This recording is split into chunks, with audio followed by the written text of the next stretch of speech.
Good morning বন্ধুরা। দেখো, পনিরের তো তোমরা বিভিন্ন রকম রেসিপি খেয়েছো, কিন্তু এটা একদম সিম্পল পদ্ধতিতে বানানো একটা পনিরের রেসিপি। এটা আমি নিজের মাথা থেকে বুদ্ধি করে বানিয়েছি। এটা কারো দেখি না বা কোনো রেসিপি থেকে নেওয়াও না। তো দেখো, পনিরগুলোকে প্রথমে আমি গোলমরিচগুলো, হলুদ, লবণ আর কাশ্মীরি মির্চ, লঙ্কার গুঁড়ো দিয়ে একটু মাখিয়ে ভালো করে ফ্রাই করে নিয়েছিলাম। আর এদিকে মশলার জন্য দিয়ে দিয়েছিলাম আদা, জিরে গুঁড়ো, ধনে গুঁড়ো, মগজ বাটা, কাজু বাটা আর একটু দই আর সামান্য কাস্তুরি মেথি দিয়ে কড়াইয়ে ভালো করে নাড়াচাড়া করে যেতে হবে যতক্ষণ না তেল ছেড়ে আসে। তেল ছেড়ে আসলে একটু সস আর সামান্য একটু দই দিয়ে দিলাম।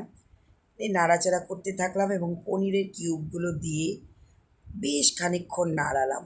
নাড়াতে নাড়াতে তেল ছেড়ে এলে হাত ঘুরিয়ে একটু জল দিয়ে সামান্য একটু মিষ্টি দিয়ে ঢাকা দিয়ে দিলাম। হালকা ফ্লেমে হবে। এটা যত হালকা ফ্লেমে হবে তত ভালো, কারণ পনিরটা তাহলে নরম হবে।